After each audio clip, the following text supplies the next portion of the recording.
I used to do lots of things.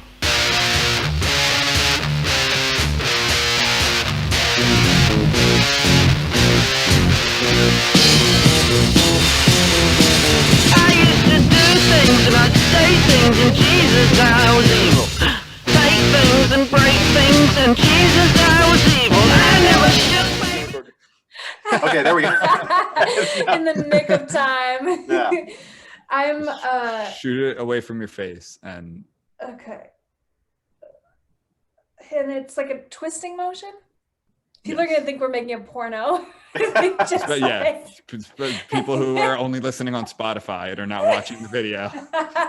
Well, they don't really know what I'm doing, even if they could see the vid. That's part of the fun. We really left them hanging on this. Yeah, too. hold the tip and then just slap it on. Yeah, but and you can use away two from your face, hands, though. You don't and you need can your use face two down. hands also. That's fine. Okay. I feel like this is gonna be very anticlimactic. All right, here we go. There we go. That was extremely anticlimactic. Yeah. I got it, and it's misting, and it's great. You were I a loved perfectly my nice first blanket, time. My first time was great. Yeah, and I did ruin the blanket. You're drinking from the bottle too, right? You're not going to put it into a glass? Oh, But you like me to drink it from the. You're drinking from the bottle. You know, for ease of imbibement, I'm gonna put it in the cup. But you know, if I were a classier person, I would just swig it straight. Yeah. Okay, everybody, welcome to the Reckless Musecast. I'm one of your hosts, Joe Garza, and with me today is Ben D'Alessio. Yeah, I'm your co-host, Joe. you sure are. And this is a very special, not for long. And we have a very special guest, Alma Cook. Alma, welcome to the Reckless Musecast. Thank you. Thanks for having me, guys, and for Yeah, teaching me how to open a bottle of champagne. Yeah, of course. Also, this is a very special episode too, because you are our very first and our only second guest on the show. There will never That's ever right. be a second guest on the show ever again after Wow. you. So how do you feel? Do you feel pretty honored? Unbelievable. I You feel wish you pretty had told me honored? that before I like got into this, because then I would have prepared a little bit more. I know it's a really weighty position to hold. Yeah, you would have dressed a little nicer. You would have, Yeah. Did you know you were going to be on video? I did. Okay, good. Do I look like I didn't? No, because if we told you weren't, I assumed that you knew, but if we told you weren't, that'd be kind of messed up with us. But Yeah, well, I don't know how this ring light got here if I didn't know I was going to be on video. So. all right, cool. Oh, all right. Anyway, so the podcast. So Alma Cook, you are a singer, songwriter, musician, and you also drill for oil too, if I'm not mistaken. I personally drill for oil. Oh, yeah, that's right. Yeah. No, I don't personally do it. I own a small business in North Dakota that helps people who do the drilling. So, yeah. So do you oil spend field like? tycoon? So do you spend like you split your time between LA and one of the Dakotas? Yeah, I split my time mostly between LA and North Dakota. There's a little bit of stuff in Texas. Also, my boyfriend is in Houston, so I've been trying to, get a foot in that world. And then I just kind of do what I want. So I'm flying to other states all the time, but it's not necessarily for work, music, Yeah, or oil. It's just. I saw that in what it is. I saw that in your Twitter bio, the LA and ND, and I'd never seen that combo before. It's kind of jarring at first. You usually see like LA NYC or something like that. Yeah. So or LA MIA, but that was interesting. What's North Dakota like? Cold? It's cold. In the winter, it's cold. It is very flat. We have this geological formation called the Badlands. That's maybe the coolest thing that we have to our name. Teddy Roosevelt spent a lot of time in North Dakota back in the day, and the Badlands are kind of his pride and joy.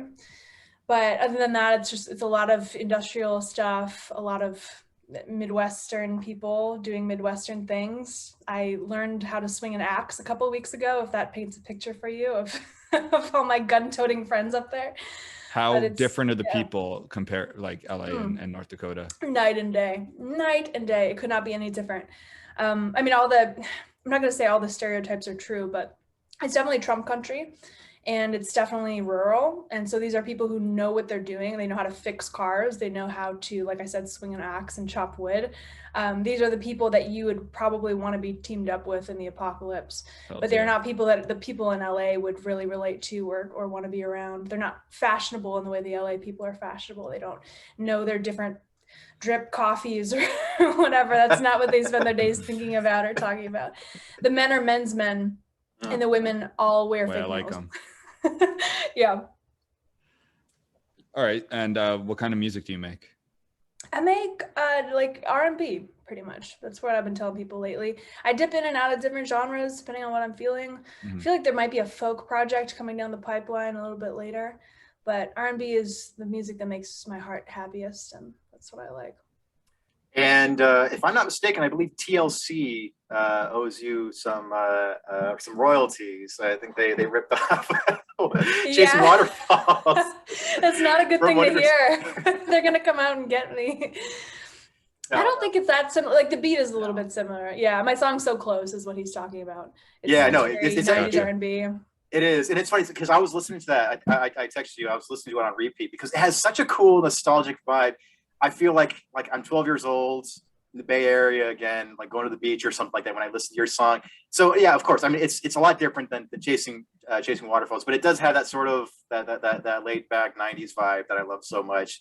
And it's funny. So I was like, man, this sounds like TLC. And then when I looked at the description of your song on SoundCloud, you even said like, oh, this is a tribute to 90s R&B. I was like, oh, okay, cool. I'm mostly just complimenting how great my ear is. Yes. And this, not so much you, Alma, no. Yeah, so I definitely recommend everybody go check out Alma's music. She's great. I had the pleasure of hearing her perform live in Pasadena not too long ago, and that was actually the first time we met in person. So that was a fun night. Yeah, it was. And so one of the first things I wanted to talk about is inspired by a tweet that you put out, and it's a tweet that I agree with a lot. You said political lyrics are garbage 9 out of 10 times. And I agree with you a lot there because it's so rare when a song touches on politics and it's actually, meaningful, or it's done in a way that makes you think instead of just sort of like telling you what to think. So is it possible to be political in music without coming off as like propaganda, or without trying to like provoke or convince? Man, that's a really good question. I actually want to hear both of your thoughts on this as well. Yeah. I've got some thoughts on it. Yeah. You know what? Music is not intended to be like a piece of legislation or a textbook or anything. It kind of reminds me a little bit actually of when people try to read the Bible like it's a science textbook. It's super not that. Now, I take the Bible actually a lot more literally than most people. Like, a lot of people would make fun of how literally I take it, but do I think it's a science book? Like when I look at Genesis, I'm like, oh, this is like the exact literal order of events, and like this is the chemistry of what's going on. Like you can't read all of that into it, and that's a little bit of what I see when I listen to songs that are trying to be super political. Now, the left has an advantage in political art. I would say that they make much, much, much better political art because the story of the left is one of empathy and like trying to relate to the underdog. And the story of an underdog, I mean, that's cinema for you. Like, that's how common is that story in the arts. Whereas the story of the right is, I would like to think, a little more nuanced. We're talking about economic policy, we're talking about markets, and it's harder to put that in a song without being super on the nose. And if you try, you're going to be corny as hell. Like I don't know if you guys have heard this. I'm not going to name names. I don't know if you've heard the contingent of conservative rappers that's out there right now, but they are just. I'm not aware. Other than like Zuby? Is there like a Canadian one? No. There's probably I just feel like there's probably a Canadian one, knowing this contingent, but everything that they put out, I'm like, man, not only are you super mediocre at your craft on the whole, but like when you try to put policy prescriptions to an 808, it's not a good recipe. Right. So here are my thoughts, because I've thought about this a lot. So boomers like to take credit for a lot, and a lot of it's just not true. However, I've always said that the best, in my opinion, the best music in human history came out of the United States and the UK in the 60s and 70s. That's just, I think it's the best music. A lot of that was protest music, you know, unsurprisingly, that was Vietnam. And that was legitimately meaningful and deep music about a real cause that affected so many people. Well, especially in the US, not necessarily the UK because they weren't in Vietnam, but now, and that's because the right wing was the culture. Republicans controlled pretty much everything, and the right wing culture just was American culture, where the left was very much the counterculture. That's not the case anymore. Now the left controls almost every institution. They control education, corporations, at least facially. The media, the entertainment industry. Entertainment, Hollywood, usually the government, you know, at least now Congress and the executive. So it sounds pandering and preachy now when you have your political music, because you're in power. Like, there are still some niche topics, like maybe Palestine or something, but like most of the topics that they're talking about is like, it's generally accepted by 60 to 80% of who's listening to this music. It's not really like protest anymore. Totally. Like, and so like you're fighting the man, but who's the man? You are the man. Is the man of the people you voted for. Like you are the status quo. I'm sorry, the resistance is like, I don't necessarily know your politics, Alma, and we're gonna get into that, but like the resistance is so corny to me. It's just like this neo-lib blue wave crap that is just like all about being on Twitter and having that sign in front of your house that's like, we believe in science and empathy and Black Lives Matter. And all no that human stuff. is illegal, by the way. What you're saying reminds me a lot of what's going on in Cuba right now, actually, because there is music being banned in Cuba, protest music, that you know, a person could look at and be like, okay, that's anti-communist. You think that's, you know, in some sense that's anti-left, and apparently it's really striking a nerve, and people are digesting it as something real and not corny and relevant and heartfelt. But I think that speaks to what you're saying. The power dynamic is different over there. And at the same time, I mean, I listen to pretty much every type of music. I'm not really up to date on like most hip hop and rap, and not country. So like a lot of the super patriotic country I'm not into, that does get very pandering to me. That seems like kind of lame. I like a little of it, but I think that's kind of like the right wing equivalent of like, we get it. Like, you know, American flag, stars and stripes, support the troops. I get all that. I have an American flag on my shoulder right here, but it's like, it does seem very pandering. So it goes both ways. Well, that's true. You should see it's on my other shoulder. Oh, no. Ben, I like you. I'm just kidding. I have something from Acura in a bar in New Orleans. Oh, he has a Girl Scout sticker. He was Girl Scout sticker. For me, one of the criticisms that I have about music that gets very overtly political, as well as, you know, any form of art that gets overtly political, is the lack of ambiguity. So for me, you know, like I'm more interested in film. So if I were to do a film that delves into politics, I wouldn't want it to be a partisan movie. I wouldn't want it to be something where it's like, oh, it's glorifying left-wing values or right-wing values or whatever. I'd want it to be like, I want to dig deeper into what is politics, what is power, how does power corrupt somebody, why would somebody want to be in a position of power, or something like that, where it's something where anybody across the political spectrum can walk out of and have a different perspective. Like I always crack up whenever a movie comes out, and maybe the movie isn't very political, but I see, you know, Vox will publish an article saying this movie was a right-wing movie, and then you know the National Review will say this is a liberal propaganda movie. I'm like, I love how the filmmakers going, it's neither. It's the story. They're projecting. They're projecting. Yeah, exactly. And so it's like there's a reactionary part of me that's like, no, don't keep politics the fuck out of art, out of music, out of everything. But then there's like the more nuanced side that's like, no. If you're gonna touch on politics, at least dig deeper into it, and at least do it in a way that lets your audience decide what is being talked about. Don't lecture them. Don't say 100%. You're a bad person if you do this, or if you vote for this or vote for that. It's like, let them decide. It's so the song or the movie or whatever, it zooms in really far. It's talking about the human condition, the human story. Right. And when you try to get the full big picture from this one tiny piece, like it's just not going to happen. It kind of reminds me, like as you were talking, I was like, man, I remember this a couple of years ago, my song Take 21, which is kind of a throwback. I think it's from 2014. It was optioned by Showtime for their series The Circus, which was all about the colossal joke of the Trump administration. And they wanted to put it in the credits. And the idea, I assumed based on the lyrics, was that, you know, this song would be a dig at Trump. But what's really funny is, I mean, I was kind of apolitical at the time, Right. but it's more of a dig at protest movements than it is at any kind of right-wing fascist. And Right. they interpreted it to be on their side, and it was so pleasing to me. I was like, oh, that's actually super flattering, because I'm so not on that team. But I love that you think that this is your anthem too. Yeah. So yeah, Alma, as an artist, I mean, I think I've said on this podcast, I know at least I said to Joe in private, is that like, because when we were first deciding what we want this podcast to be, my thing was, we can try and avoid politics as much as possible, but it's in everything now.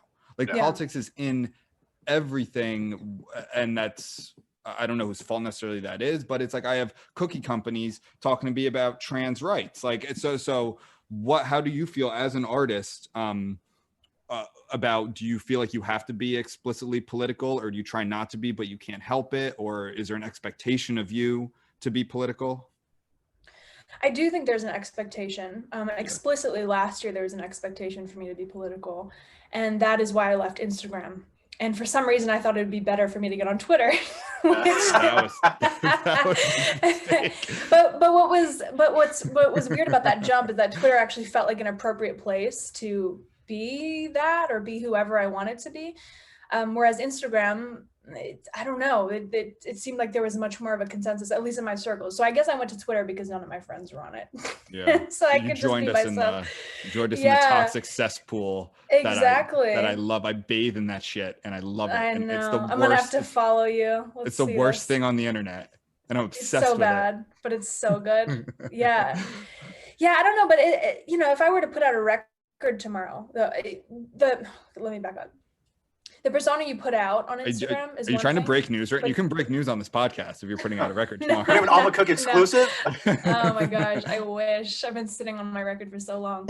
But if I were to put out an album tomorrow, nobody would expect it to be political, require for it to be political. That same thing is not true of any Instagram post that I make or don't make.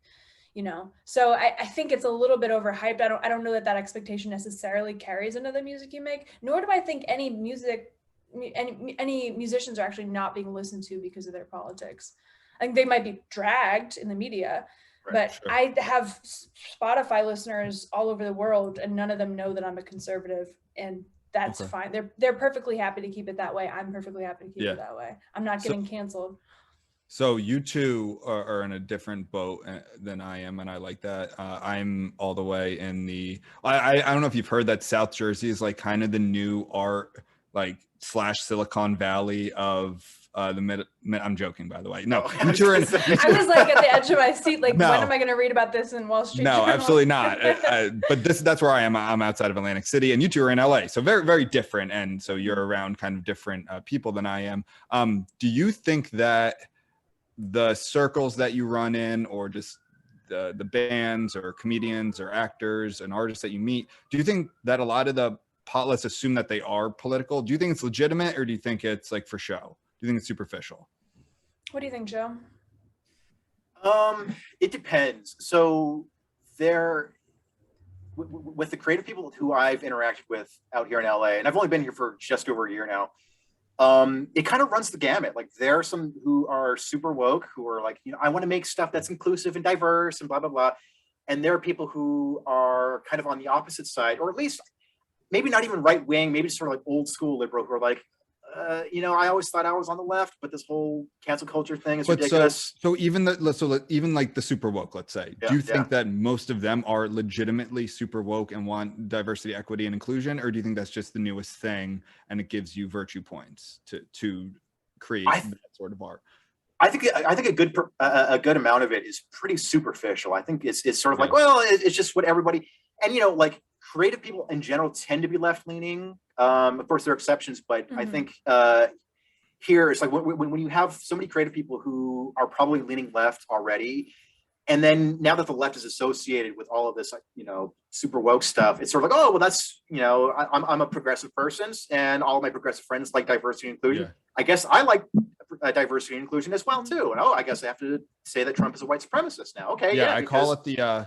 I didn't come up with this term. This is that Tim Pool came up with, or this first time I've heard it said was on his podcast. He calls it like the kind of like the casual urban liberal. It's like, oh, well, all my friends are that I live in a city, pretty much every city now. I think even the last holdout was like Fort Worth was like the last red city, and even that went like Biden this last election. So like pretty much every city over 100,000 people or whatever, however you want to call it, is and it's just like, oh, well, I'm kind of apolitical, but all my friends are the loud ones or liberals. The I'm sure there are conservatives, but they're not outspoken because they can't be sometimes. And so I don't like, there's just like the casual urban liberal, and I don't think a lot of them really care that much, but hey, it doesn't really matter. It doesn't affect their lives. I will say that in my immediate circle in LA, they really, really care. And they think that it does affect their lives, and they feel it very deeply, but whether they feel it is not the same thing as whether they actually walk it out. And that's a big thing that bothers me about politics in general, is we get so hype about some things and then don't actually do anything. And I'm not just talking about the senator that, pays lip service to whatever AOC's values and then doesn't vote this way or that way. Yeah. Everyday people who pretend to care about the poor and then don't give to the poor. Yeah. Don't acknowledge them as human beings when they cross them on the street, like that kind of basic thing. So I do think that they feel it very deeply. And I remember being on the left myself. And so I remember what it was like to be so passionate and to really care and blah, blah, blah. You're young, you're hype, you're protesting, you feel like you're part of something. Yeah. But, if you actually drill down, I think the reality is more like what you guys are saying. And it probably varies a lot by age bracket too. So you said earlier, so you are a conservative Republican? I'm a libertarian. Yeah. You're a libertarian. Okay. I'm a libertarian who lives socially very conservative in my own life. Sure. Okay. So that's interesting, because I think that does, and it's probably why Joe, I don't know if Joe knew this before he asked you to come on the pod, but that's kind of exactly what we're looking for. Like, to me, that would be a dangerous artist, because you're definitely a minority in your circles, right? Like a LA musician. Okay. I honestly did not know your politics coming on here. I find that very interesting. Do you feel like you have to self-censor around your friends or in your music? Okay, so I'm super contrarian by nature. Okay. And a lot of Republicans are doing this thing where they're like, oh, don't we have to self-censor all the time? And aren't we victims? And it's so sad and so hard. And so immediately the contrarian in me goes like, okay, just shut up, stop whining and being a little bitch. Like, you can handle this. And so I insist that I don't feel the need to self-censor. Now, am I going to open my mouth in every single conversation? No. But my whole tactic usually when I open my mouth is to ask questions, because I think questions just are more interesting to let out of your mouth than answers anyway. Yeah. So that's kind of where I stand. But I don't know. I mean, relationships are strained sometimes because of it. That's a thing that happens. But I don't think that I've really changed my, Do you listen to side note, do you listen to Part of the Problem? Dave Smith's podcast? Oh my God. Oh no, I actually saw Dave Smith live once. It happened. I don't know that much about him though. You should listen to his podcast if you're a libertarian. It's really good. After you listen, of course, after you spread ours. He is a comedian, but he might be running for the Libertarian candidacy in 2024. I don't know. I find that he's kind of the libertarians that I spend a lot of time around sort of look down their nose at him, but I don't know why. So I will get all this. So I'm like the opposite of everyone right now. Everyone has to have like 10 different identities. I don't identify with anything really. I identify as and I'm a registered independent. I have views across the political spectrum, and I don't even like to use the term spectrum. I think it's more of like the four quadrants. The quadrants. But I think I'm all over. But I like a lot of what he has to say. And that kind of side. So within the Libertarian Party, which isn't that big in the US, but within it, there's a lot of there's like woke libertarians, there's like ANCAPs, there's paleo, there's all different types. There's very and his is called like the Mises Caucus. And I don't just mean to like shill for this podcast, by the way, we'll move on. But it's really, I think it's really good. Like I would highly recommend it. Yeah, the Mises Institute. I actually played music at the Mises Institute. Oh, okay. For their summer event.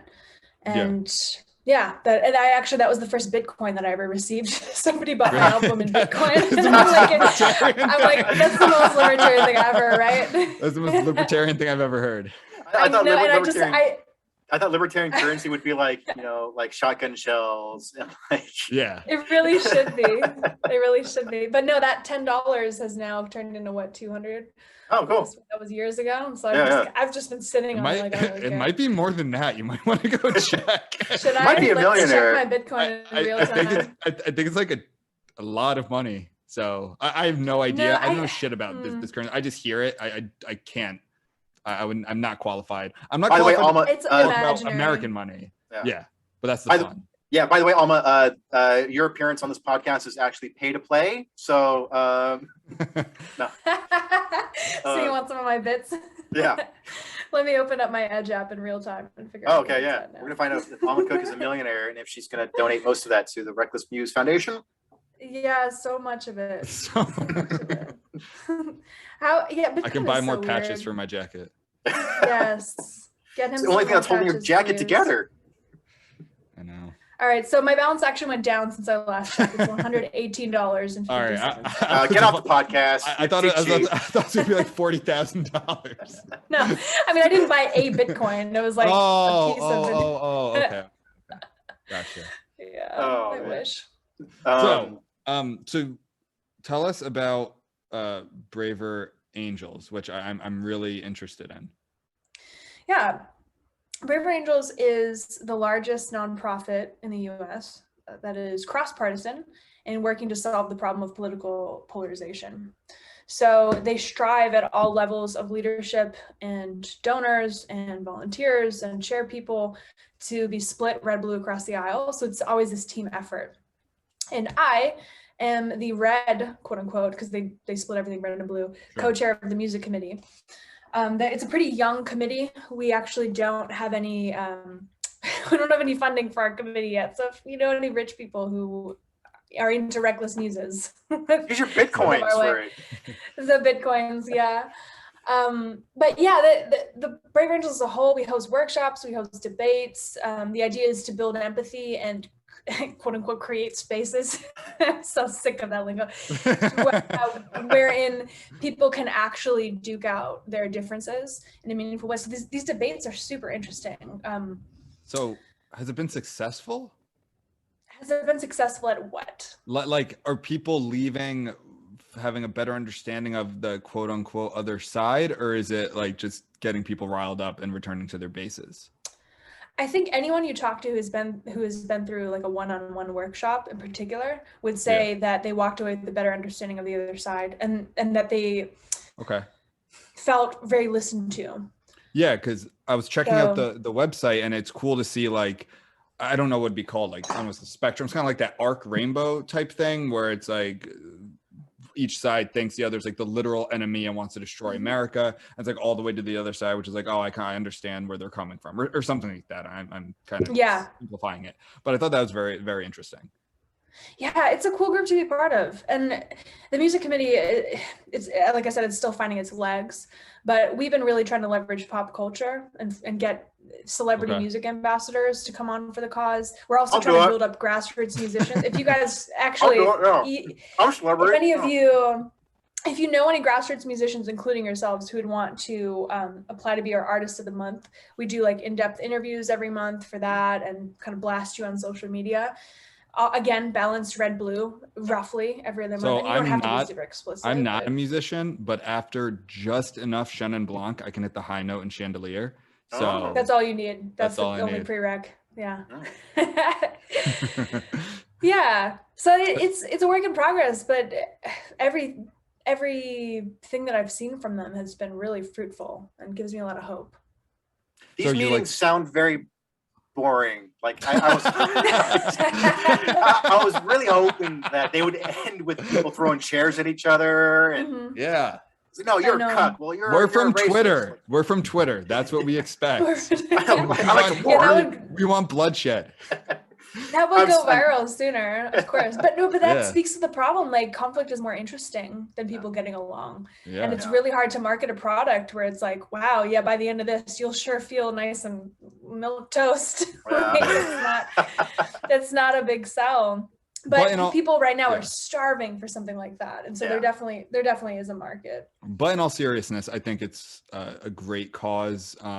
Polarization, and again, on the website shows kind of where from, I think it's 94 or something or like that. It shows like how polarized both sides have become, and you see it. I mean, this past, I would say from basically since Donald Trump started running for president till even still till today, people like on either side, maybe one side more than the other, take it upon themselves to like educate family members and like denounce people, like family members, you know, denounce them, sometimes get friends fired, completely like separate. And it's actually really scary because it was not always like this at all. So I think it's fantastic work. I would like to know, do you have any good like anecdotes from it, whether they're good or bad, successes or failures? Oh gosh. I mean, well, one of them is that the show that Joe saw me perform at a couple of weeks ago in LA was with literally the only other conservative musician that I know. So that's a cool anecdote because we built community that way. And he's actually a huge conservative YouTube commentator. So that was kind of like what's his name? His name is Dave Morrison. His YouTube channel is Blue Collar Logic. Okay. And you can kind of imagine how that goes. But literally that also speaks to one of the biggest challenges that we have, which is finding conservative musicians. And I don't know if that's genetics, that's the problem. Like there are people who speculate that your political beliefs are based on your brain chemistry. I don't know if that's just that artists tend to congregate in cities and cities tend to turn people blue or what, but the challenge of red-blue balance is harder in the music community than it is anywhere else. There's a reason they made me chair like a month into my tenure there because they're like, oh, you're red, let's put you in the seat because we didn't have that. So this actually reminds me of a quote from the French author and philosopher Albert Camus. And he wrote, Nailed it. What's his name again? Tell me. Albert Camus. He's back in 1957, shortly after he won a Nobel Prize for Literature, he gave a speech at Uppsala University, and the speech is called "Create Dangerously: The Power and Responsibility of the Artist." And this speech is actually available. Like you can buy the transcript of it on Amazon. It's this little pamphlet thing, and as you can see, like there's so many great quotes in it. Like it looks like like something to test you, like how well you are for like color blindness or something. Like I've just like put so many things. But there's this great like color blindness exam.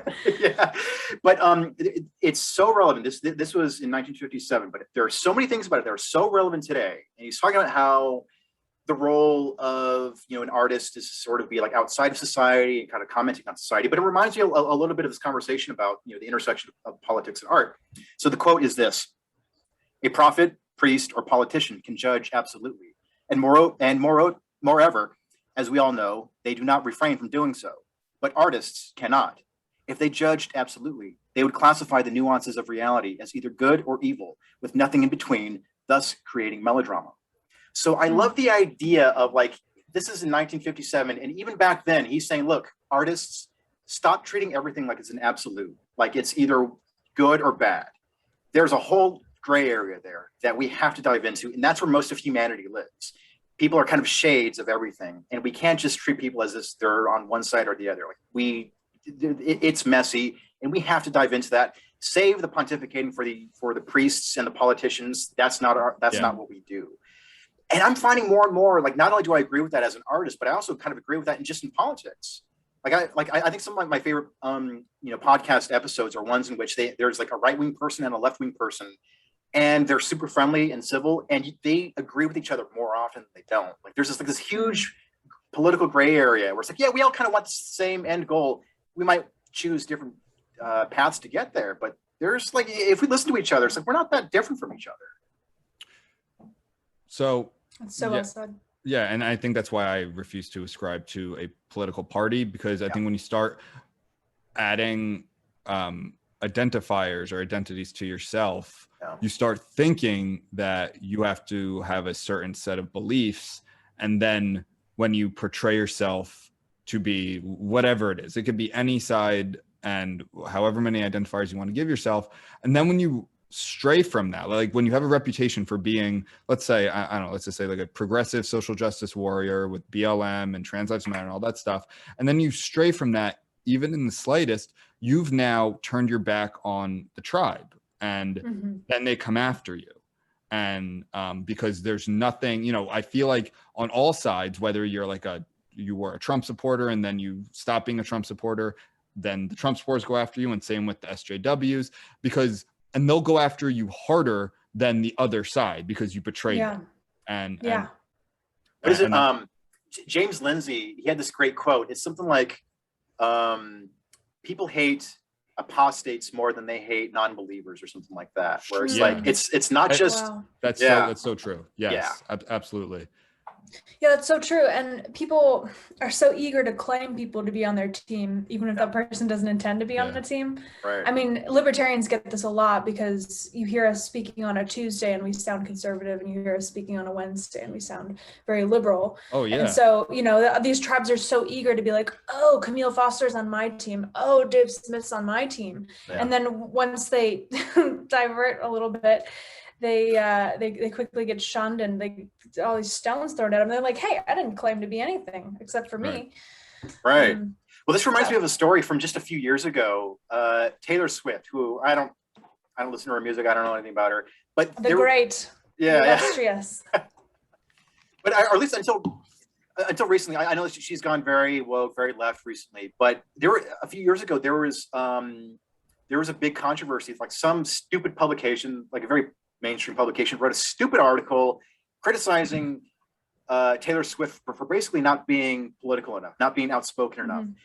And you know, because, you know, like I said, up until recently, she was not very outspoken politically. And so it was a ridiculous thing, because it was like they were criticizing her for not speaking up more about women's rights and abortion, and why aren't you supporting Democrats, and blah blah blah. And why aren't you being a good role model for women? It's like, she's one of the most successful female pop stars of all time. She built a whole brand. Isn't that empowering enough for women? Isn't that like a good enough inspiration for women? But because she doesn't tell you who she votes for, that's the reason why you're gonna treat her like shit. Like, and by the way, what have you done for women lately? Yeah, it's like I'm so over this, and this has been hitting me so hard this week because of the space race stuff. Oh yeah, the number of people throwing stones at billionaires. Yeah, it's like, really, like, what have you contributed to society? I'm eager to find out. I actually just tweeted like an hour ago. I was like, you do dumber shit than Bezos with that money. Like, seriously, like, who do you think, like, do you really think that you are so upstanding that the second you had $150 billion, you would be giving it away? Well, I find it to every person on the street. I find it so refreshing, actually, when musicians or celebrities or whatever they are just like are not political, because it's the least, if anything, if 2020 and really COVID was good for anything, it was to kind of like peel the skin suits off of these reptilians that we call celebrities, like show them who they really are, and just like how out of touch they are, how cringeworthy they are, and just like they've lost all credibility. I mean, so many things in this country have lost credibility over the past year and a half, but I think that's one of the biggest ones, is that, you know, for a while celebrities were like kind of early internet age, 2000s, and obviously before that, in like the 60s and to kind of mid 2000s, celebrities were kind of like our royalty, right? Like, we don't have a royal family, and they were kind of our royalty. And then like we got Twitter and Facebook and all these things, and even though they're horrible, terrible platforms, that was one of the good things to come from them, is that like, okay, we started to see these people for who they really are. Like, they just play lip service. They will, you know, say one thing and then put stock and like buy stock of the other, talk about like pharmaceutical companies and then buy Merck stock, you know, with the other hand. And these are the same people who are like NIMBYs. Like they'd be like, yeah, we want to help the poor, but not in my backyard. Like, right. Yeah, they're just so full of it. So the smart ones have just started shutting up and just go count your money. Yeah, literally, just don't. The act is getting really old. So my hope is that this call out culture thing, like this inclination to just like constantly be taking shots at everyone for not doing enough or doing too much. Blah, blah, blah. I think we'll eventually just get tired of that, because it's honestly so boring. It's so boring. It's so it's almost. So I was listening to Oh, I forgot his name. No, it was Rogan, but I One forgot who the second. guest was. But he was the guy who he said something that got him canceled from, like, literally canceled from SNL. He made, I think, anti-Asian jokes, and he lost his position at SNL like really This quickly. is recent? So this A was couple years ago. What's his name? What was his name? I just, my phone's charging. I'm so mad. I listened like all 3 hours of it. It was a great podcast. And how he said things on a podcast that he didn't even remember saying, because his publicist was like, "Did you say this?" He's like, "No, I would never say that." And they're like, "Here's a video of you saying." He's like, "Oh, I guess I did say that." Oops. Yeah. And he got, legitimately canceled, the death threats to his family and all these things. Shane Gillis. Yeah. Shane Gillis. Gillis. Yeah, it's a very good episode. And how he was told, you have to apologize. He's like, "I don't want to apologize." He's like, they're like, "You have to give us something like 10 minutes. He's like, "I know I'm gonna get fired anyway, but fine." And then he like made some statement, and it was kind of like, and he listened to his publicist who told him to say like, "I'm a comedian who pushes boundaries" or something. And obviously that felt very flat. And then they like basically gave him a form, kind of what in law we would call like boilerplate apology, that he put out, whatever, made his corrections to it. And then like a month later or some other time later, another person got in trouble at an NBC. And it was like the same thing. It was like almost verbatim, just with like his or her specifics. I forget what it was, but it shows like it's so not genuine that it's all lip service. So it's like, I'm going to do better and I'm going to educate myself. Yes, you have to have the catch-all of do better and educate yourself and like grow. Yeah, you're still learning. Yes, growth. I'm shocked and appalled. Hey, check my biases, check my privilege. Yeah. You brought up earlier, I want to go back to a point you said before about kind of like the musicians in your circle or people in LA, like artists. And I think, because you were talking about, well, where do people's political beliefs come from? I actually think that more people are not, like, don't feel the same way politically, but are only feel comfortable from a certain side, and not even side really, because even like, and I'm obviously talking about the left here, where like now it's, you have to not only be on the left, but you have to be like either kind of neo-lib left or super progressive. And I can say, what is neo-lib, by the way? Neo-lib's like Joe Biden, Hillary Clinton, like kind of the like is it code for moderate? No, I would not say it's code for moderate necessarily. Is it code for like word? I don't understand. Yeah. I would say it's more like definitely not socialist. Very but corporate also though? Very corporate, very big bang corporate.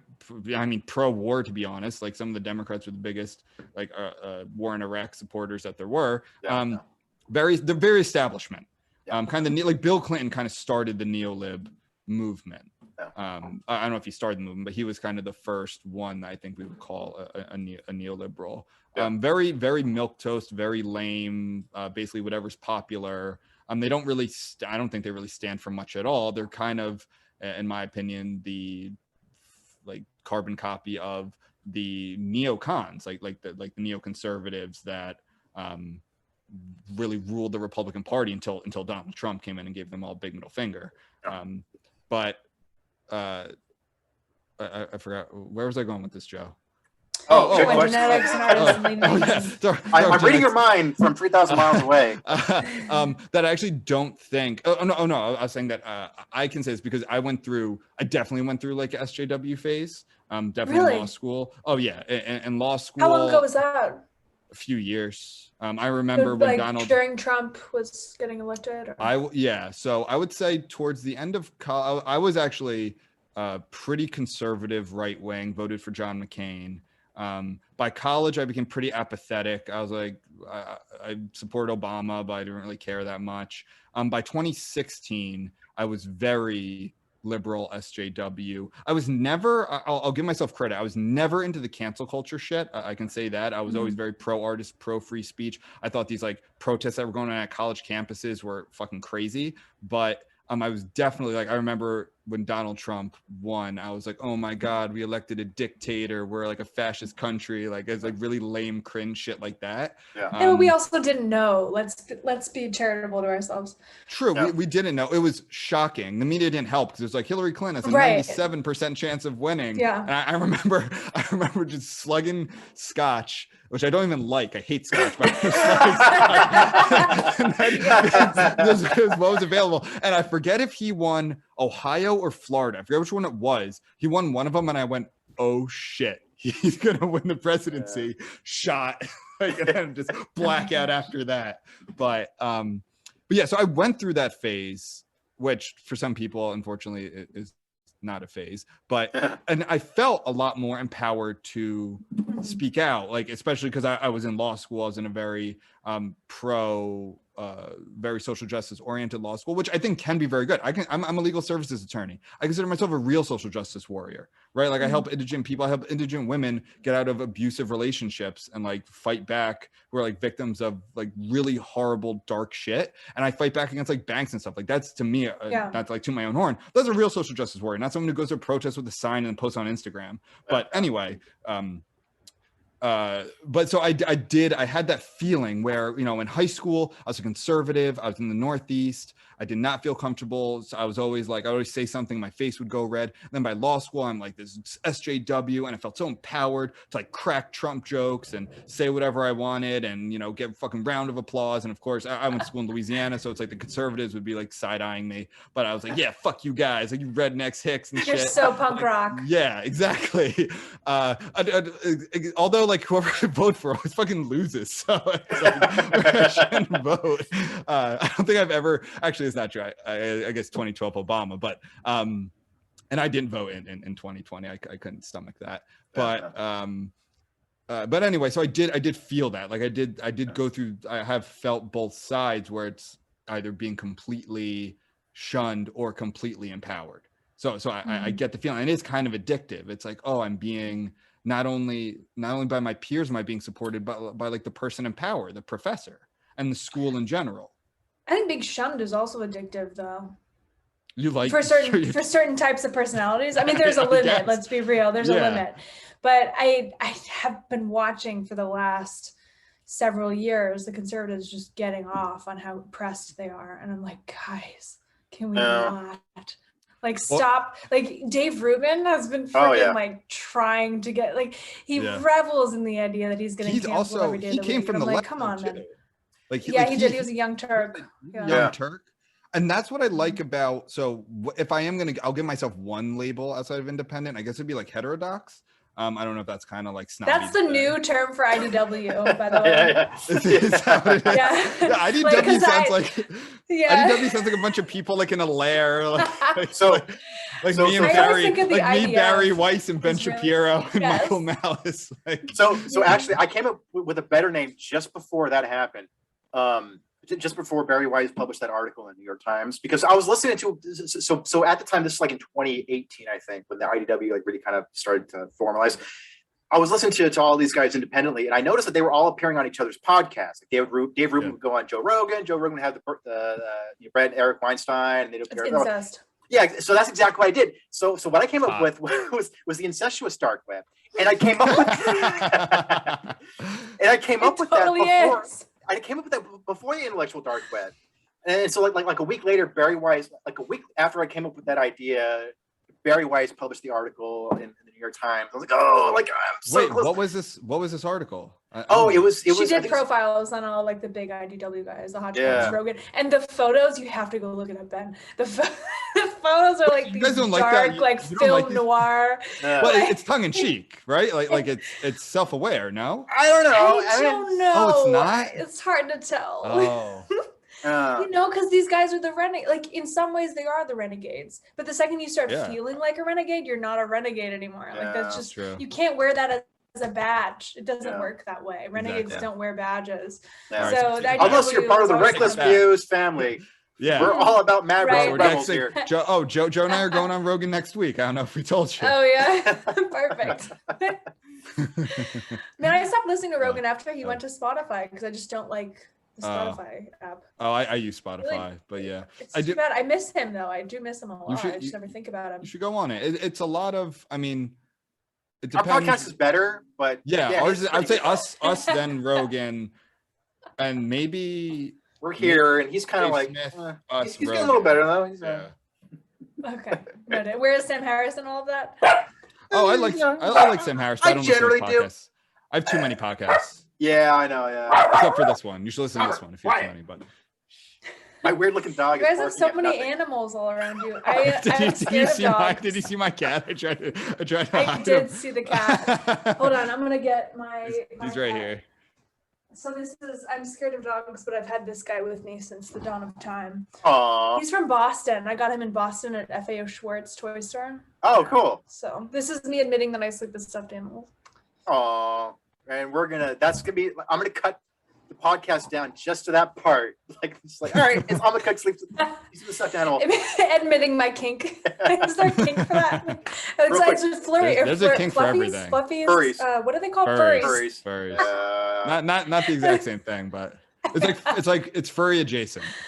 Furry adjacent.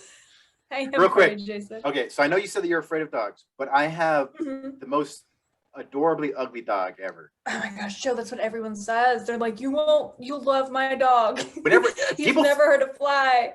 No. Well, okay, so here's the thing. So there have been numerous times when I posted pictures of him on Twitter and people think, oh, that's got to be Photoshopped. He's not, because he's small, he's got black fur, and he's got a white mohawk and an underbite. So he's constantly smiling, and he's got a beard. I'll bring him real quick. He's super small, All right, super let's see adorable. him. Bring it on. It's the dog judging contest now.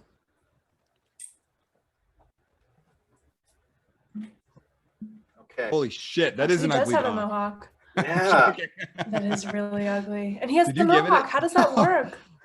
I don't know. gosh, Joe. He gets up early he every has morning to Did fashion you, it. is an underbite? Did you? He's constantly smiling. Very sweet. He uses like a Dollar Shave Club super. clay product. But he's super snuggly, super adorable. His underbite is really offensive. I know. He's smiling. Chomper, smile. What is his name? Chompers? Chomper, yeah. I was gonna name him Gizmo Chomper. from Gremlins. Mm. Yeah. You know, the classic, Yeah. the classic cinema film masterpiece. Yeah. Anyway, let's talk about art. Hey, what do I know about that? Yeah. All right. That champagne's starting to kick in, isn't it?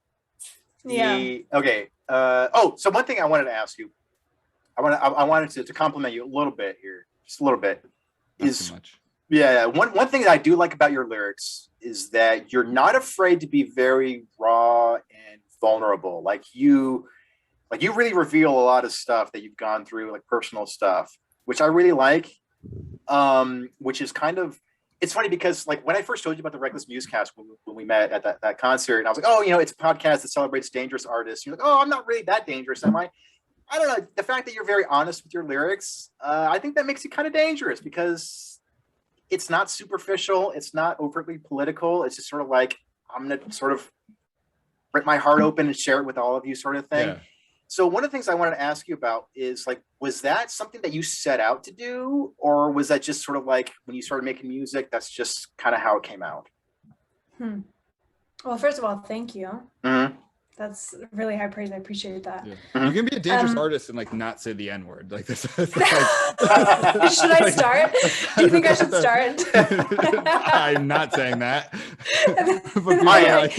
Then I could really earn my canceled credentials, and Oh. and Dave Rubin would have me Be on his swift. show, and then I'd get famous. I don't know that I could. Songwriting is one of those things that I just don't know if I could change the way that I do it if I tried. I mean, don't get me wrong, I went to school for music. I've learned tips and tricks and techniques, and I have like a method. But when it comes to actually putting stuff on the page, like there's a part of me that's never been satisfied until it's just so. And that just so is something that's fixed. That, yeah, I don't know. One thing I was thinking about as you were talking, I write songs that I try to make every line like a sentence that I would actually say. I really don't like lyrics that are super sing-songy. In fact, I'm working on a song right now that I'm pretty proud of. But the one thing that bothers me about it, it's kind of sing-songy. Like if I read the lyrics on the page, I like kind of grimace, like, oh, it's a little too corny. It's not really what it's hitting. And so I guess I approach songwriting kind of more like an essay or a diary entry, where not only are the rhymes meticulously, like if I could say that about myself, like I'm meticulous about rhyme, but I'm also meticulous about making sure that these are real things that I would say in real life if I met you on the street. So you can, like So Close, for example, you can read through those lyrics and it'll pretty much sound like somebody talking. I mean, it does rhyme, but is it sing-songy? No. Does it feel like I rhymed girl with world just because I need to rhyme for girl? Right. No. So like I try to skip the obvious and jump straight to what I actually mean. And sometimes that actually involves writing out what I intend to sing about in prose first, and shaping the lyrics around that. Like when I get stuck, that's definitely what I do. I don't know if that totally answers the question. Yeah, it answers like most of it. No, I actually, that's really interesting that you kind of just start off just writing about your experience and then kind of turn it into music, where it's because like that's well, first of all, like I know that you went to music school because you have great text setting, so we know what that is. Yeah. So, but if I can just share another quote from Albert Camus one more time, because it reminds me, because no, this is actually something that's gonna be our new opening. We're scrapping the songs. It's gonna be Joe Albert Camus over and over again in 30 seconds. Well, I didn't want to sound like a stupid American like Albert Camus. Okay, but no, but here's the quote. Happy medium between the two, but go ahead. I'm sure there is. No gray areas here, buddy. Okay. But to speak to everyone about everyone, it is necessary to speak of what everyone knows in the reality that is common to us all. The sea, the rain, our needs and desires, the struggle against death. These are the things that unite us. We resemble each other through what we see together, the things we suffer through together. Dreams change according to the person, but the reality of the world is our common ground. The goal of realism is thus legitimate, for it is inextricably linked to the artistic experience. And so that reminded me a bit of when you, at that concert in Pasadena, when you would kind of talk a little bit about the background for each of your songs that you performed. And I love the idea where it's like, look, I'm not trying to lecture you or tell you what life is supposed to be. I'm just telling you like what it is from my experience. And I think that even though it might be extremely singular to you, I think that it actually, in a weird way, it kind of makes it universal. Where it's like anybody can listen to that and be like, yeah, like, I've experienced that, or I've known people who've gone through that, because it's not superficial. It's like straight from the gut, which I think is sort of like, the sign of a true artist. Like you're not trying to be superficial. You're just telling the world, you're telling the world of how you see the world through your own eyes. Yeah, that's what a good novelist is trying to do too. Yeah. Right. I mean, I'm really flattered that you see that in my music, and I would like to think that I see it too. I'm at a point in my craft where the song that I intend to write is more often than not now the song that I actually write, and it feels really good to step back and be like, yeah, that's it. That's bullseye. That's exactly what I was aiming for. Yeah. And yeah, that's what more could I want to aim for than what you just described. Have you noticed? Sorry, go on. A lot of music or a lot of lyrics like just turning into propaganda. A lot of lyrics. I think that maybe this is where your theory of people's true political beliefs is actually proven. The music that people are writing is never going to be about the protests that they just went to. I shouldn't say never. It's about that 1 out of 100 times, if that. I actually tried to break this down. There's a white paper that I've been working on that breaks down the top 100 Billboard songs from every year and sees what they're all about. And there's 3 things that they're almost always about. One is love or sex, or the two. It's very blurry. I wish I didn't have to merge those categories, but love and sex. Sure. The second is partying. We're just getting down in the club. And the third is flexing. You're just like, I'm so cool, blah, blah, blah. And you can imagine which genres cater most to this. You have rap, and you actually have a lot of country as well. Really? And Yeah, it's really interesting. So I haven't put out that paper yet. I now that I'm talking about it, I'm like, I gotta get that out. But nowhere in there is politics. Politics are the miscellaneous category. And with the miscellaneous category are also songs like the 21 Pilots, like song about childhood. Like it's a very rare thing. You don't Right. hear about it often. Can you relate to it? Yes. But is it like a major theme in top 40? Absolutely not. So I'm not concerned about there being like some huge wave of propaganda. Those aren't the songs that come naturally to people to write or to listen to. Now the songs that are political do swing one way exclusively. Like that's not even close. Yeah, I can maybe name like 1 or 2 songs that are right leaning. Right. But I'm not concerned about it. And I think that even if I were concerned about it, what can I do about it? All I can do is continue to write music that's not propaganda. Who are your favorite bands or artists to listen to? All of my music was recently deleted from Apple Music because I opened. You're conservative? Yes, I was canceled. That's a very unique story. Barry Weiss strangely didn't pick it up, but I just hit the delete button on my old computer, and then because God bless iCloud, it all synced. So I've been kind of rediscovering who my favorite artists are, and one of them right now is Anderson .Paak, who awesomely is getting a ton of success right now. Another would be kind of in that same neo-soul R&B family. There's Mahalia, there's the Internet, and there's Sid from the Internet, and Daniel Caesar, and like these different people. So neo-soul is like my center. I wouldn't say that I really gravitate toward one artist. I don't know any of these people. Sure, Yeah. I'm supposed to know. It means that I'm so cool and obscure. It's cool. I know. If you're into rock music, if you were into R&B, you would know them. Okay. It's like I don't know any of your rock bands at all. Yeah. It's not that I'm so cool. It's just that I have a different sphere. Yeah. Bruce Springsteen is kind of a new guy on the scene. Up and Not many people have heard of him. Yeah. Miles Davis, I've been hearing good things about. Miles Davis. Yeah. Yeah, he seems to be in his prime, huh? So are you go ahead, Joe.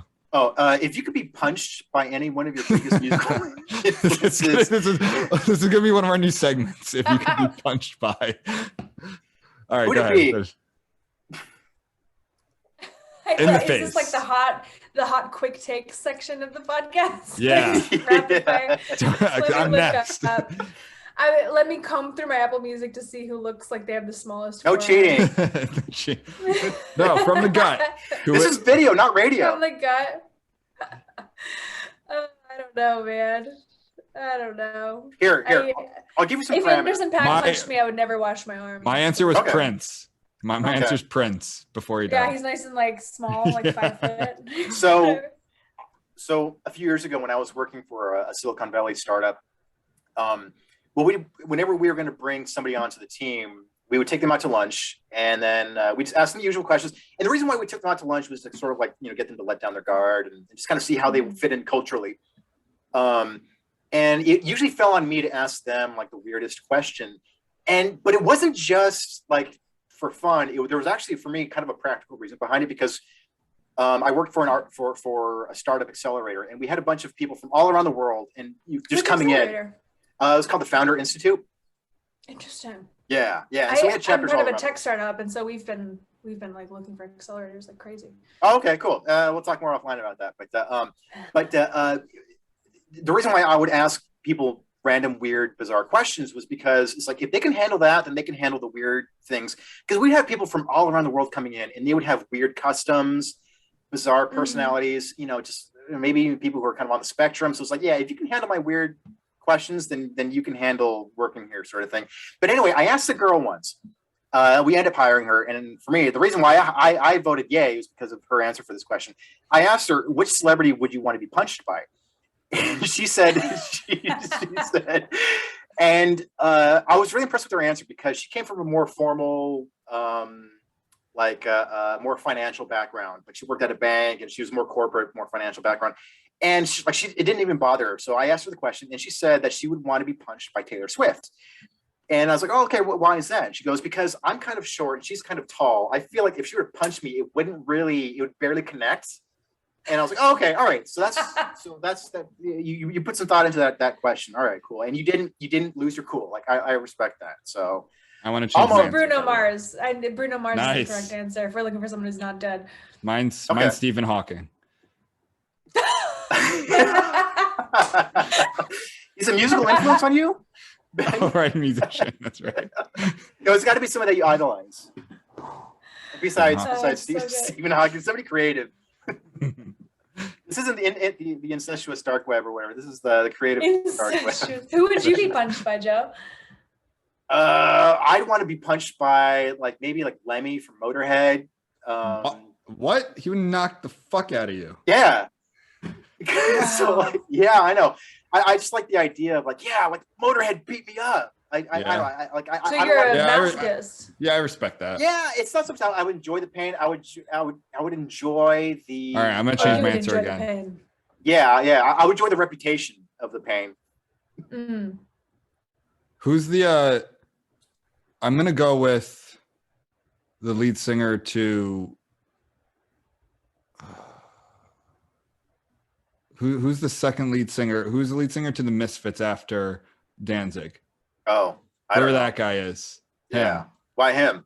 I don't know, because I like the Misfits and Well, so how tall are you? me? Me? Yeah, you, Ben. Ben. I'm like 5'11". Okay, and Glenn Danzig's pretty short, but he also Is he? Yeah, he is. Oh, he I was didn't know actually that. so he was actually considered to play Wolverine because in the comics Wolverine is like 5'4". I always thought And- maybe it's his voice. I just listen to Mother in the Shower. I love that song. He's a little guy, but he works out though, which Yeah. I think makes sense for I him. think that's why he's so Playing. fierce. He's like an Yeah. angry man. That's probably why. So beware of the little guy who works out. Yeah, Yeah. because he's like you're compensating, so it's like no, I'm ready to take on anybody. But what was the other stupid question I had? Well, what do you think of this stupid question? I'm gonna try and ask a not stupid question. No, okay, yeah, go. We gotta Well, I stagger want to them. get back to yeah. let's get back to the braver angels, right? Yep. Yeah, Brave Angels. So were you aware of Unity 2020, Brett Weinstein's Unity, to go back to the incestuous dark web? I was aware, and actually there was a girl, Stacia, who. Yeah, I know her. We go way Well, back. yeah, me, her. she was on a. Really? No, like 2 weeks ago. Yeah. Oh yeah, because you met her at the. Wait, was she Yeah. at the show? Yeah, she Yeah, was. yeah. She happened to be in town. I feel left out. She Maybe worked moved on to the LA. Unity 2020. Yeah, you should move to LA. Right as everyone is moving away from LA. Yeah. To New Jersey. Including maybe me and Joe. So Stacia was actually on a panel podcast on Brave Angels with me. She was like one of the first people I met when I was like starstruck and like, oh my gosh, that's John Wood Jr. over there. Like, who's? Yeah. Am I part Oh of the yeah, I saw IDW that. I saw now? that picture. I kind of stalked your Twitter. And I saw Yeah. that's very cool. I was sitting behind John Wood Jr. and so I was a little starstruck by him too. So I think he and I are Nice. best. We only met briefly, but I think we're best friends now. I think. Yeah. Okay. Yeah. I'll ask him what he thinks about that. Yeah, I'm sure he Yeah, no, remembers me. he's actually how I got involved with Braver Angels. I had just DM'd him on Twitter after hearing him on Glenn Lowry. This is the most IDW thing I've ever said in my life. and then I was like, oh, you live in LA. Also, oh, shoot, I just learned he's married, so I won't try to like swing. Oh. But I just asked him if he wanted to get coffee, and that's how I got involved with the work, because I heard him on a podcast. But shoot, what So- did you ask? So yeah, Unity 2020. Well, Yeah, I'm Unity not. 2020. I don't know much about it So- aside from the. So it's not Jocko it's yeah. like Jocko and Tulsi who was Gabbard. the Tulsi Gabbard? Can you imagine? Yeah, it's not the substance of it so much that I'm interested in. I think it was very idealistic. It's basically you take someone from the center left and someone from center right with not similar values, but kind of like a similar foundation. I think like courage is one of them, obviously like loves the country is another, kind of like basics here. And then you do, I think literally maybe a coin flip, but it's like one's president, one's vice Yeah. president, and they switch.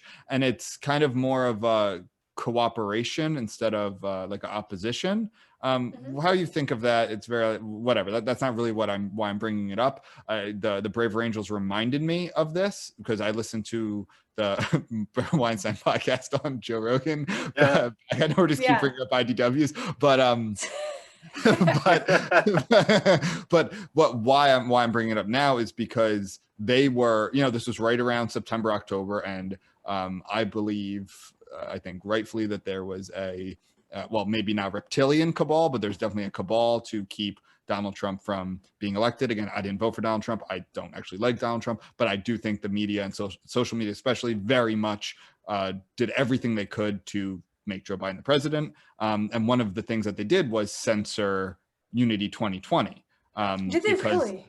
Yeah, they got kicked off of Facebook. They got kicked for and then the thing is that these are not, this isn't the government, so they don't have to give you reasons. They don't have, even though I believe you're that kidding. I didn't know social media, they got kicked off of Twitter too. Yeah, for reasons that they don't really still know. They said that maybe there were like fake accounts made, which of course they deny. And it was like 50 fake accounts that they deny, and they don't have to tell you any of that. Like just like they silenced the New York Post weeks leading up to the election because of the Hunter Biden story. And they don't have to give you due process. They can just say, well, you violated one of our terms and services, and that's it. And these companies are so powerful. I mean, I believe that they are not the fifth estate now, or whatever you call it. The fourth is really the administrative. The fourth branch, this would be like the fifth branch, is social media. And they're obviously very one-sided.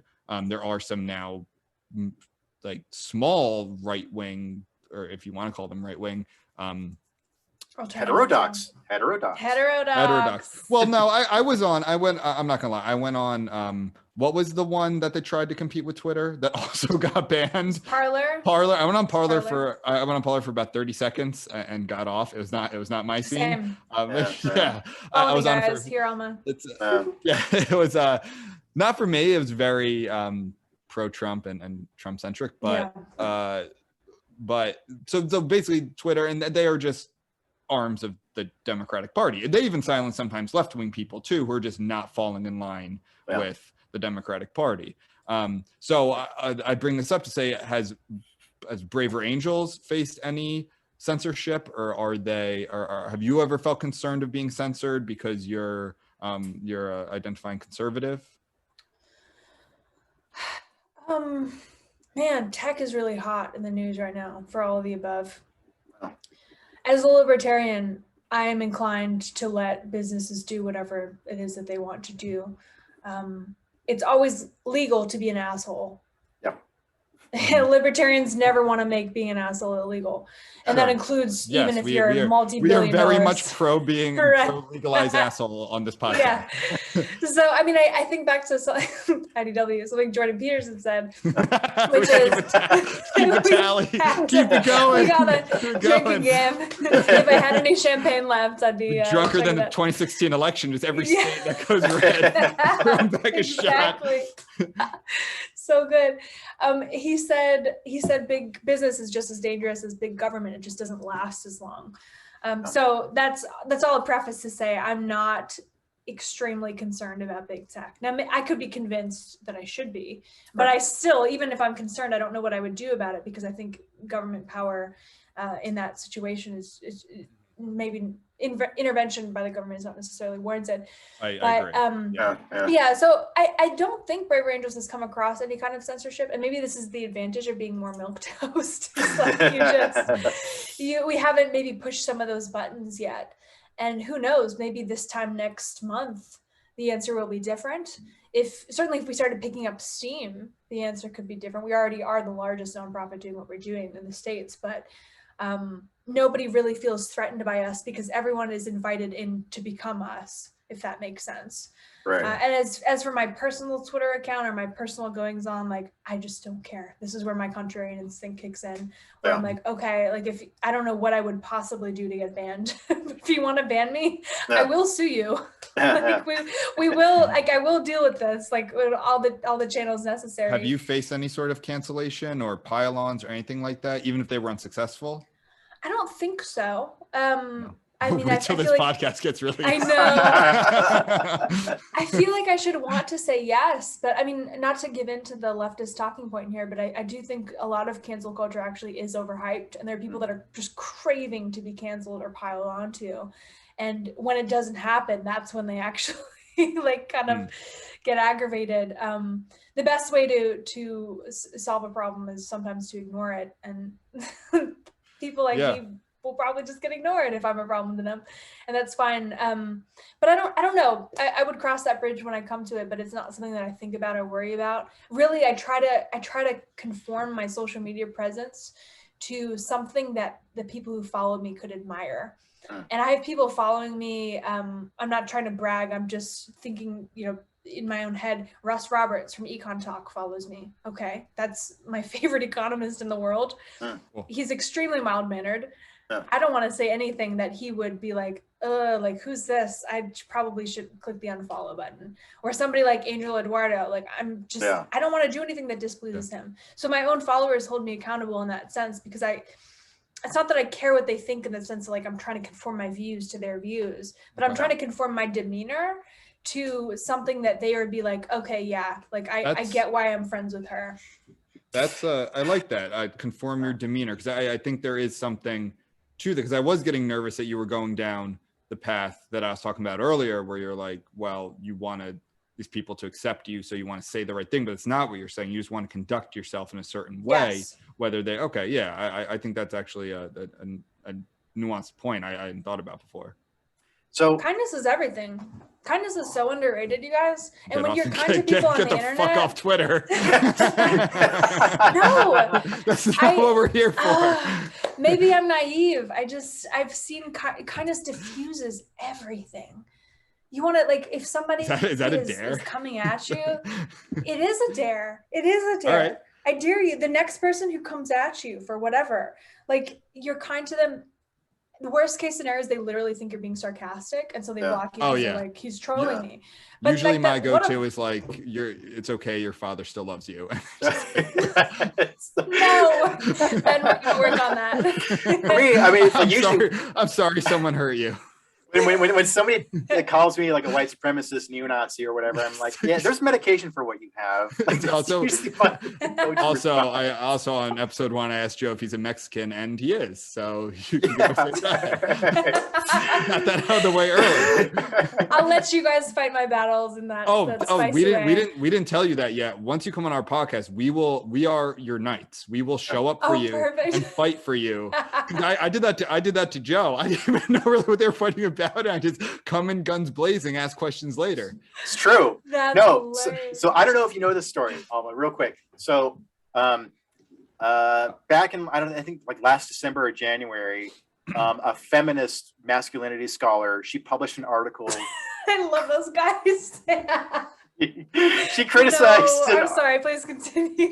She wrote an article that was published in The Guardian, I believe, talking about how Sherlock Holmes is an example of toxic masculinity.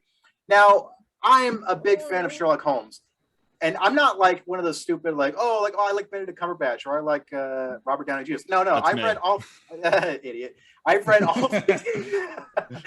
all 56 short stories and 4 novels of Sherlock Holmes written by Sir Arthur Conan Doyle. So I'm an old school Sherlock Holmes fan. So when I read the article, I thought it was crazy, and so I wrote an article on Medium criticizing it. And here's the thing: on the intersectional power spectrum, I'm punching up because I'm nobody, and I'm criticizing someone who's got a larger Twitter audience than me, who published an article in The Guardian. Now, just a few weeks ago, probably about a month ago, the author of that article, she called me out on Twitter, and we exchanged some barbs, and she wanted to debate me on some. I got involved, and then Ben just kind of jumped to my rescue. Thank you, Ben. I was the damsel in this case. And then Ben, so as me and this feminist are going back and forth on Twitter, Ben's texted me saying, dude, we should have her on the podcast. And I was like, all right, okay, that's interesting. Yeah. So we just released that episode earlier. She was our first guest. Yeah, she was our first guest. Again, she was our first guest. Me? Yeah. It ended up being a very friendly, fun conversation. Like, I disagree with them. Yeah, I that's what I'm all about, though. And that's why I want this podcast to be about, was like, people argue all the time. They say shit to each other. And my thing, let's have it on the podcast. Let's make it content. And if you're gonna say those things, say it to my face. And Oh that's my fine. gosh, I'm all for it. Yeah. Oh yeah, I love this. It ended up being a very fun, friendly conversation. I still disagree with her about a bunch of things, but it's like, oh, like if I'd have met you but it was a first, conversation. if I'd have met you first, I would have been like, oh, she's nice, she's cool, she's friendly. But because, you know, we had this war of words and it was on Twitter and through our blog posts, it came off much more ugly.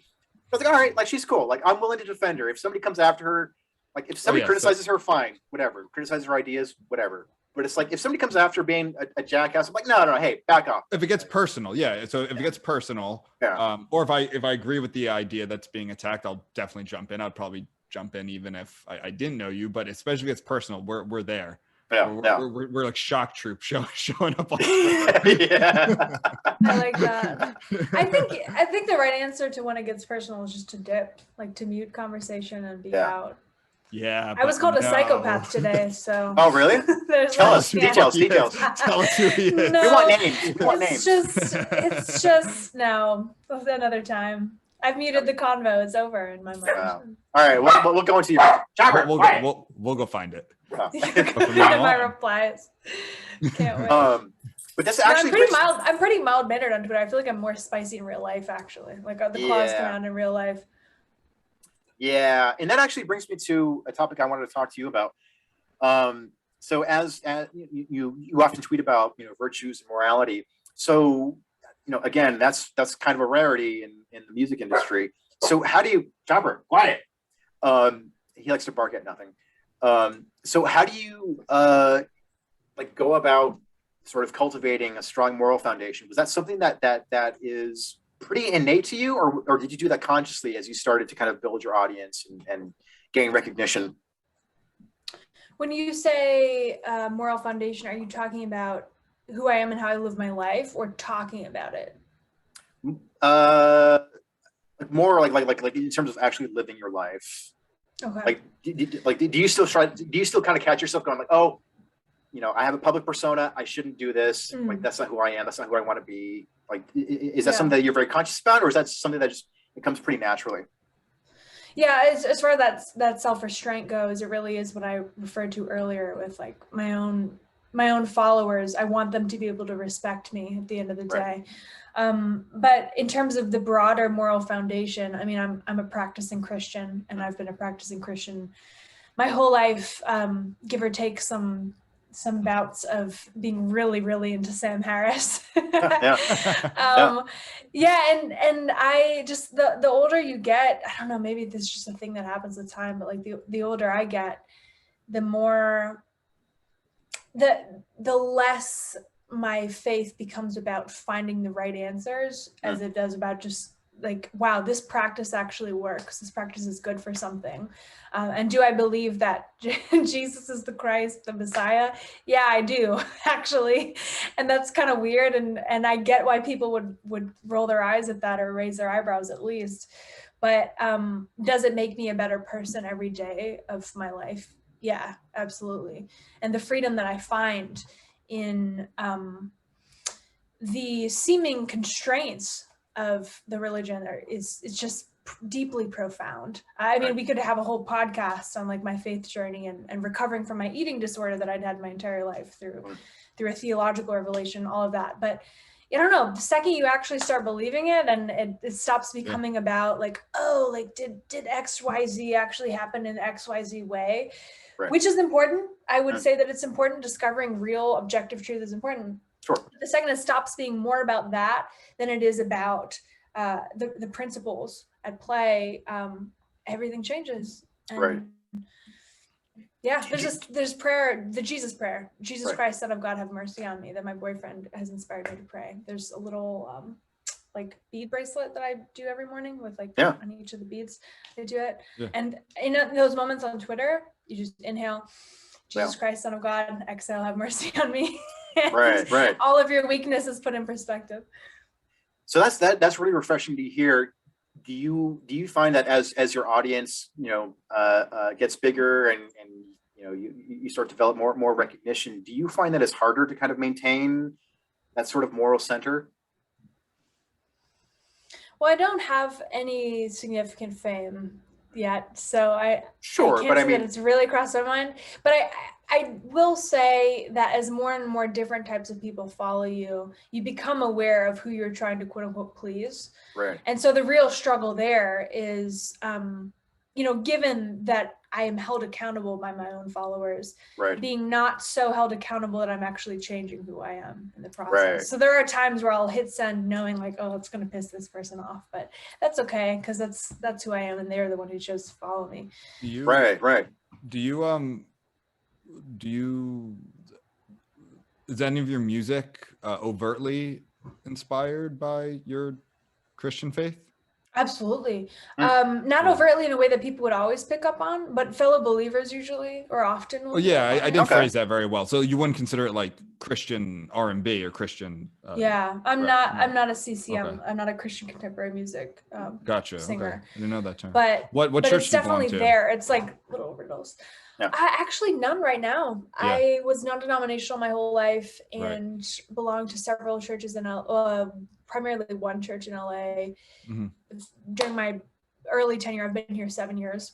Right. Left that church and have been churchless for the last 4 or 5 years. Now I'm exploring Catholicism and I'm deeply Yeah. enchanted by it. My boyfriend is Catholic, so that's a big draw. But increasingly I'm just surrounded by these brilliant Christian thinkers who happen to be Catholic, and I'm like, wow, I didn't know this was here. I was raised to think that Catholics weren't even We are. Christians. So Yeah. this is all new.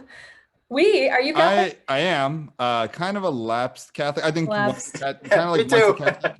Well, no, I mean, I Of have course, like you're Mexican, Joe. That goes without saying. I know. no, like I have a cross tattooed on my arm. Like I definitely consider myself a Christian. I'm a Catholic because I think once you're a Catholic, you're kind of always a Catholic in a way. So I went through the steps. I went through, communion, confirmation, all of those things. As a kid?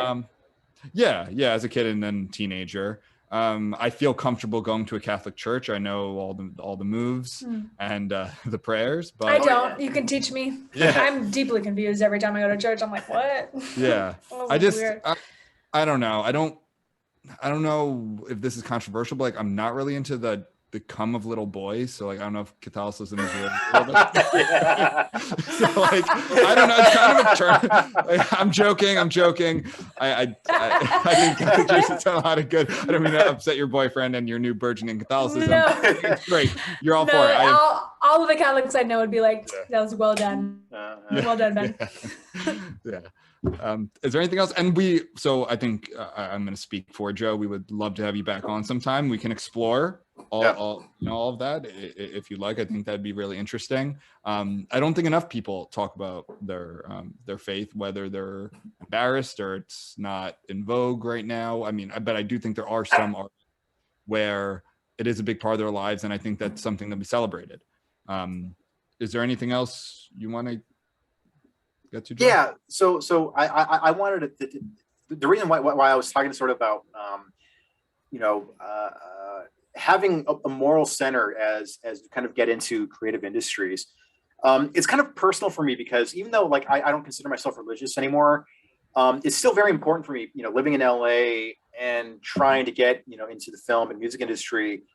It's still super important to me to have something like rules where it's like, don't ever do this, don't ever give into that, like, don't be like these assholes, like stay true to who you are, constantly remember the people who lifted you to where you are.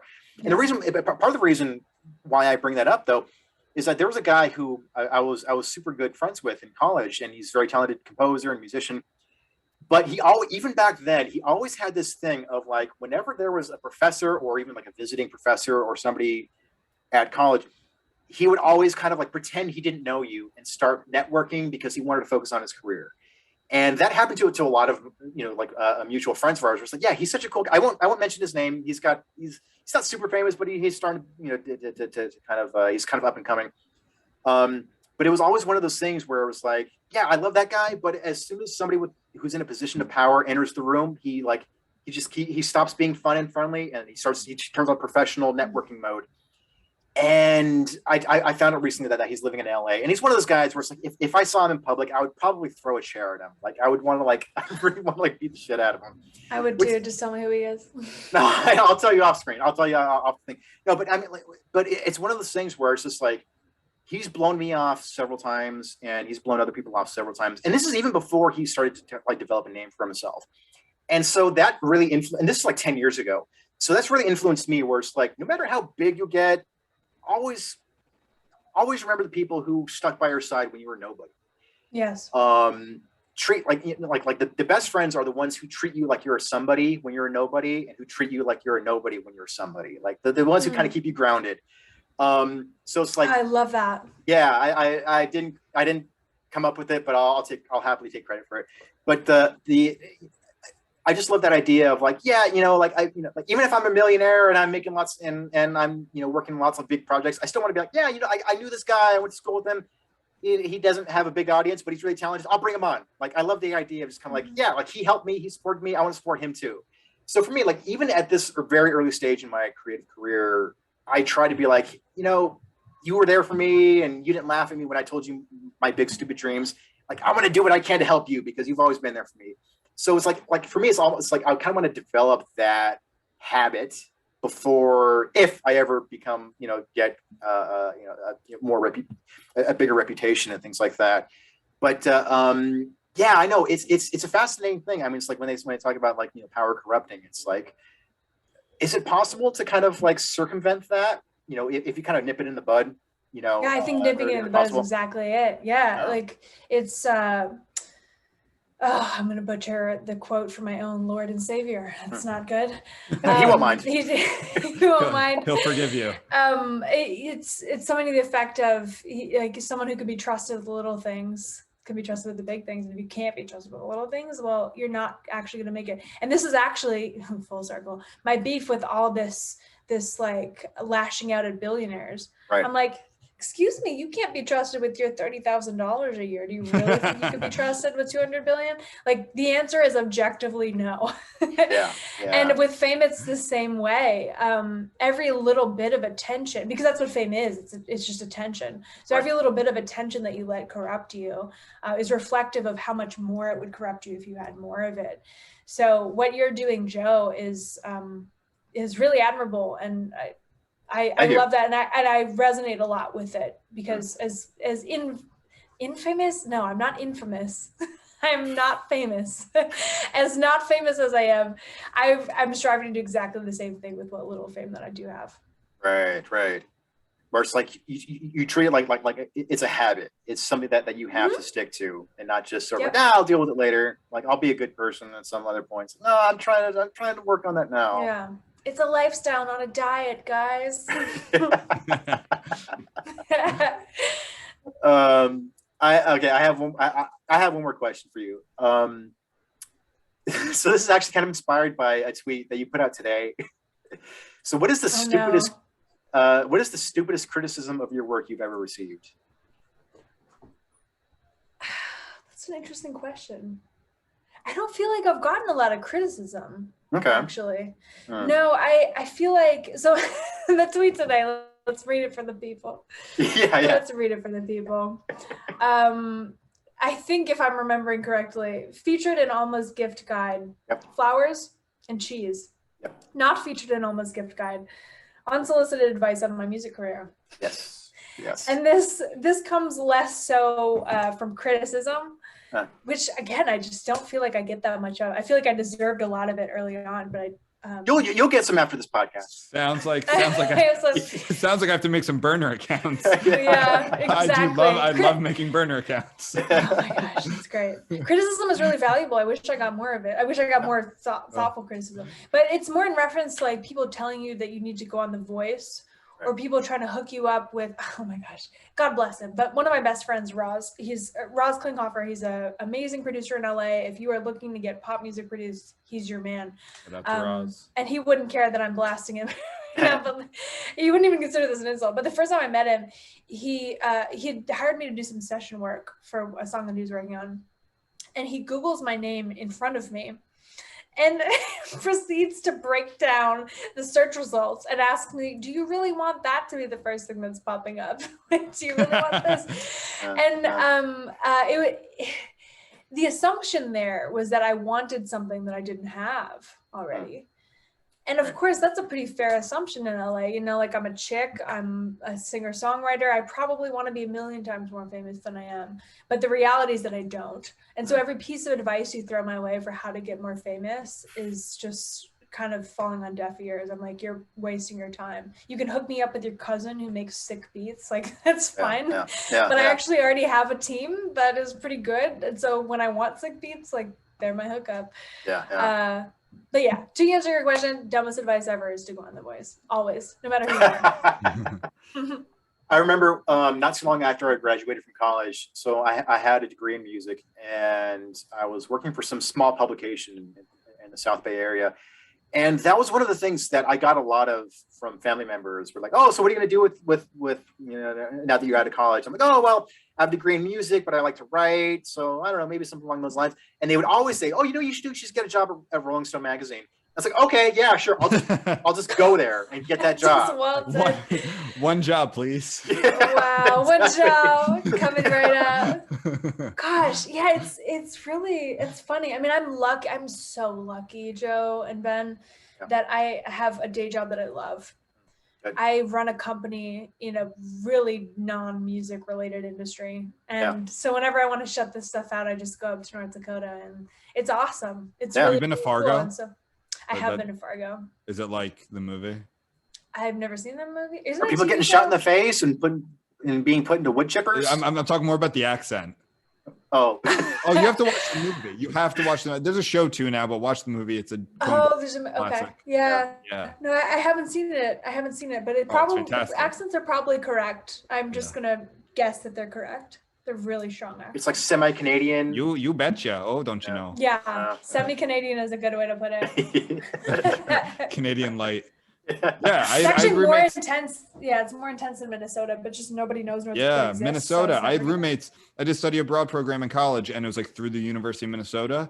And two of my roommates were from Minnesota. Actually, no, one was from North Dakota, actually, but he didn't really have an accent. The Minnesota one did. I like started talking like him after a while. I had to control it. But you can't resist. You're from Minnesota? Alma, you're from Minnesota? Yeah, are you? No, I'm from Wisconsin. Okay, cool. So then my text made sense then. Okay, cool. Yes. No, your text did make sense from earlier. Speaking of accents, I deliberately tried to shake my Wisconsin accent when I was in high school. So I am so pleased every time someone tells me I never knew that you were from Wisconsin.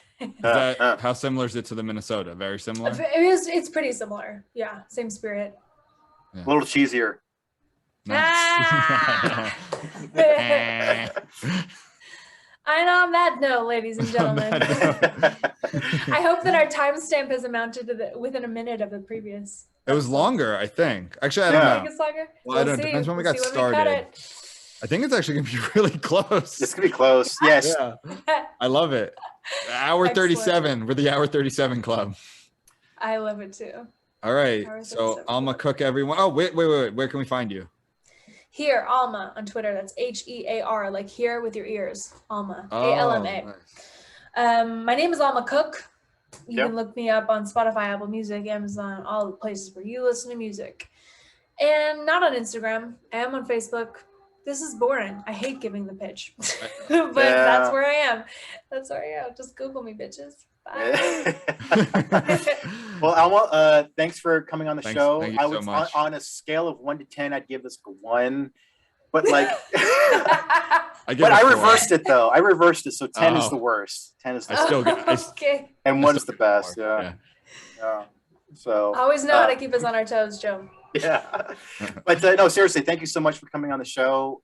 We had a lot of fun, and let's do this again sometime. Next time, some stupid thing happens in the culture, we'll have you on, and we'll have your very. I can already think of the first topic. It's going to be comparing 13th century Christianity to the current woke movement. Okay. All right. I'm gonna have to do some homework before that episode, but I can't Spoiler alert, they're the exact same. Are they really? Yeah. Just got a few words. Just This is good, my- guys. Yeah, I would come back whenever, literally whenever. You're a good hang. Excellent. All right. We'd love to hear it. Yeah, well, that's the first time we've ever been complimented, so thank you. Yeah. All right, everyone, thanks for tuning in. I'm Joe Garza, and this I'm was Ben D'Alessio. yeah, and then we had Alma Cook. Thanks again for coming on the show, Alma Cook, and yeah, everybody. And Ben, stay reckless. Stay reckless, Joe. And Alma, you stay reckless too, okay? That's our You sign stay off. reckless, Joe. Don't tell me what to do.